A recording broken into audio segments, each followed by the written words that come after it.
আসসালামু রাহমাতুল্লাহি ওয়া বারাকাতুহু। বোন হাজেরা, আজ সকালে জরুরি এক দরকারে তোমার কাছে গিয়েছিলাম, কিন্তু তোমাকে না পেয়ে ফিরে এসেছিলাম। তুমি কি কোনো প্রয়োজনে কোথাও গিয়েছিলে? হ্যাঁ বোন, আজ সকালে আমি এবং আমার অনেক প্রতিবেশী মহিলা মিলে অমুক গ্রামে এক ব্যক্তি মারা গিয়েছিল, সেখানে গিয়েছিলাম। ইন্না লিল্লাহি ওয়া ইন্না ইলাইহি রাজিউন। আল্লাহ তাকে ক্ষমা করুন এবং জান্নাতুল ফিরদৌস নসিব দান করুন। হ্যাঁ বোন, মৃত ব্যক্তি তোমার আত্মীয় সূত্রে কে ছিলেন? আমার চাচাতো ভাইয়ের নানি সাউরি ভাইপোর ছেলের খালুর দুলা ভাই। সে সূত্রে সে আমার কে হবে আমি ঠিক বলতে পারবো না বোন। কি বলছো বোন? সে তো তোমার দূর আত্মীয় হয়ে যাচ্ছে, তাছাড়া তোমার মহরম ব্যক্তিও নয়। সেখানে গিয়ে তোমার কি লাভ তা তো বুঝলাম না। আজব তো, 8 মাস ক্যান্সারে ভোগার পর একটা মানুষ মারা গিয়েছে, সে তো চিরদিনের জন্যই চলে যাবে কবরে। তার মরা মুখটা দেখবো না, তা কি কখনো হয়? আর এখানে লাভ লোকসানের হিসেব আছে কোথা থেকে তা তো বুঝি না। আফসোস, সত্যি আমরা অনেক কিছু বুঝি না এবং বোঝার চেষ্টাও করি না। আচ্ছা বলো তো বোন, এই যে 8 মাস মানুষটি অসুস্থ অবস্থায় পড়েছিল, তখন কি তুমি দেখতে গিয়েছিলে? তা বোন, দেখতে যাবো ভাবছিলাম, কিন্তু সংসারের কাজের চাপে গরু ছাগল হাঁস মুরগি এসবের দেখাশোনা করার কারণে যাওয়া হয়ে ওঠেনি। আজকে তোমার সংসার যে সামলাচ্ছে, সেদিনও সেই সামলাতে পারতো। পার্থক্য শুধু এটাই হতো, তুমি অসুস্থ ব্যক্তিকে দেখতে গেলে তার রোগের সানিধ্যে তুমি আল্লাহকে খুঁজে পেতে, আল্লাহর প্রিয় পাত্রী হতে। কিন্তু তুমি গায়ের মহরম মাইয়েতকে দেখতে গিয়ে কোন সওয়াবের অংশীদার হতেই পারলে না, উল্টে নিজের ক্ষতি করে এসেছো। ও মা গো, এখানে ক্ষতির কাজ আমি কি করলাম? বোন, আমাদের ইসলাম ধর্মে মৃত্যুর পর মহরম ব্যতীত যেমন মৃত নারীর লাশ পুরুষ মানুষের দেখা না যায়, তেমনি মৃত পুরুষের লাশ দেখাও নারীর জন্য না যায়। বোন, তুমি এমন ব্যক্তিকে দেখতে গিয়েছিলে যার সঙ্গে তোমার পর্দা করার হুকুম ছিল, তাই তুমি এরকম নাজায়েজ কাজে শরীক হয়ে নিজের আখিরাত নষ্ট করেছো। আর বোন, আমি এত শত বুঝি না, জানি না, আর জানতেও চাই না। একেবারে ক্লান্ত হয়ে গেছি সারাদিন জোরে জোরে কান্না করে। এমনিতে গলাটা গেছে, তার উপর তোমার কাছ থেকে জায়েজ না জায়েজের ফাতোয়া শুনতে শুনতে কান দুটোও যাবে মনে হয়, আর পারছি না বোন। নাউজুবিল্লাহ, তাই নাকি? আবার জোরে জোরে কান্নাও করেছো? এখানে না কাঁদার কি আছে? সবাই যখন কাঁদছিল আমি কি চুপ মরে বসে থাকবো? আমি তখন আমার নানি মারার কথাটা মাথায় ঢুকিয়ে চোখ থেকে জোর করে পানি বের করে সবার সুরে সুর মিলিয়ে কান্না করে নিজের মান সম্মান রক্ষা করলাম। হাই হাই বোন, তোমার কথা শুনে আমার হাসিও পাচ্ছে, আবার কান্নাও আসছে। মৃত ব্যক্তির কাছে জোরে কান্না করা বা বিলাপ করা কত বড় গুনাহ যদি তুমি জানতে, তাহলে বিলাপ করা চিরতরে ভুলে যেতে। এই বিলাপকারী নারীর জন্য পরকালে অপেক্ষা করেছে ভয়ানক শাস্তি। তাই নাকি? কিন্তু মৃত ব্যক্তির বিরহে যদি আমাদের বুক ফেটে কান্না আসে, তখন কি করব?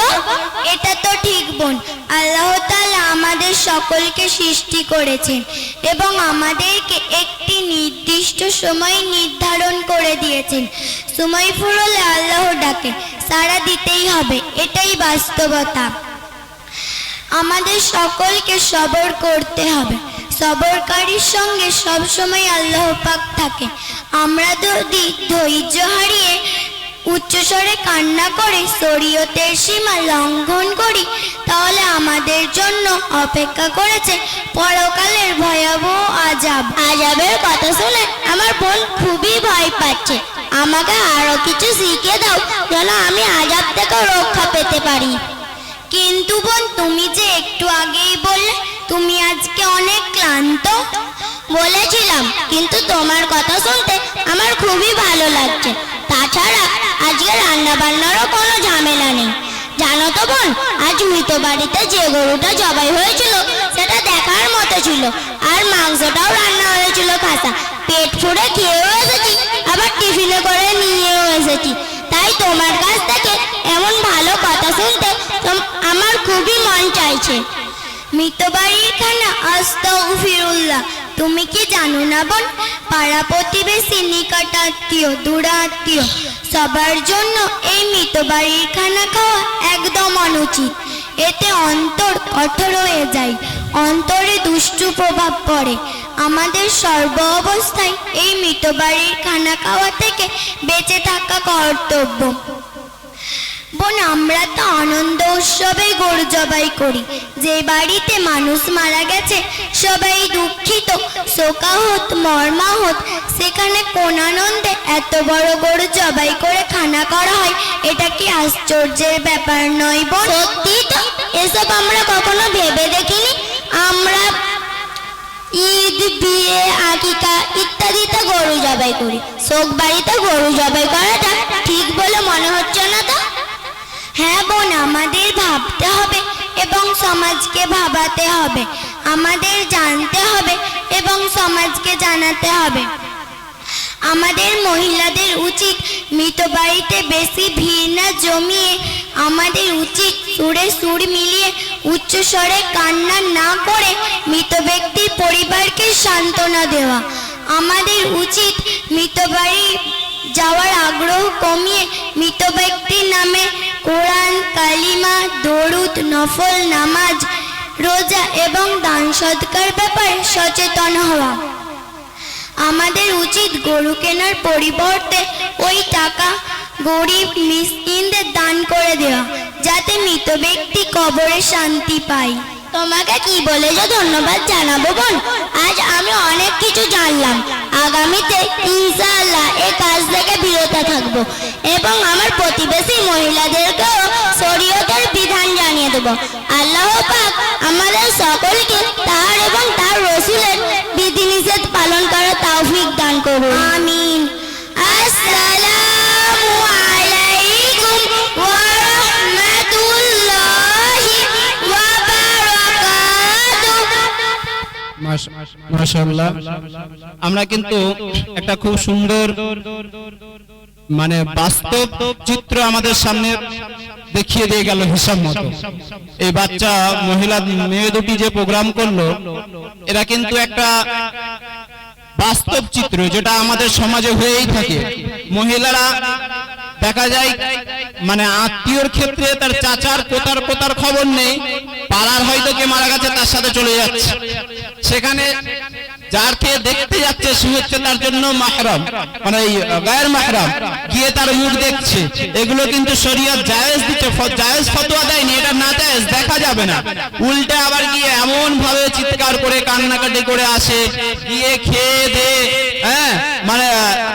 যেটা কখনোই হওয়া উচিত নয়। কিন্তু আজকে আমাদের সমাজে সেই সব জিনিসগুলো ঘটছে। সেই মহিলাদেরকে সচেতন করার জন্যই আজকে এই বাচ্চাদের প্রোগ্রাম। সেই জন্য যে মা বোনেদের কানে এই আওয়াজটা গেল, আমরা সকলেই শুনেছি কম বেশি প্রোগ্রামটা। এই প্রোগ্রামের উপরে, এই কথাগুলোর উপরে আমল করার চেষ্টা করবো ইনশাআল্লাহ।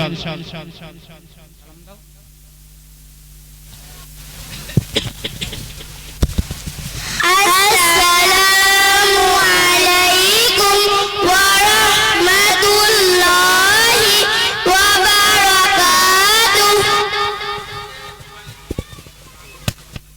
ঠিক আছে ইনশাআল্লাহ।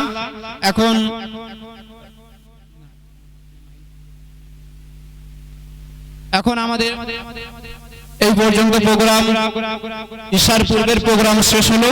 আমার পুনরায় ইনশাআল্লাহ ঈশার নামাজ হবে 8:20 থেকে ইনশাআল্লাহ আমাদের পুনরায় আবার প্রোগ্রাম শুরু হবে। সেজন্য যে সমস্ত ভাইরা এখানে উপস্থিত আছেন বা আমার দিনকরের এই ভাইরা বসে আছেন এবং মাইকের আওয়াজ পাচ্ছেন, আপনাদের উদ্দেশ্যে আবারও একবার বলবো এবং বাচ্চাদের অভিভাবকদের উদ্দেশ্যে বলবো, আপনারা শেষ প্রান্তে এসে, অর্থাৎ আমাদের ঈশার পরে আরো কিছু গুরুত্ব প্রোগ্রাম আছে, সেই প্রোগ্রামগুলোতে এসে শরীর হন এবং বাচ্চাদের উৎসাহিত করুন। এবং খাস করে যে সমস্ত ভাইয়েরা এখনো পর্যন্ত আসেননি, ওই নওজোয়ান ভাইয়েদের উদ্দেশ্যে খাস করে বলবো, এদিকে ওদিকে ঘোরাফেরা না করে আপনার শেষ মূল্যবান টাইমটা এবং প্রোগ্রামের শেষের দিকে টাইম আপনারা আপনাদের বাচ্চাদের কাছে বা গ্রামবাসীর কাছে এসে দিয়ে নিজের জীবনটাকে ধন্য করুন। এই পর্যন্ত আমাদের প্রোগ্রাম শেষ হলো, ঈশার পরে আবার শুরু হবে ইনশাআল্লাহ।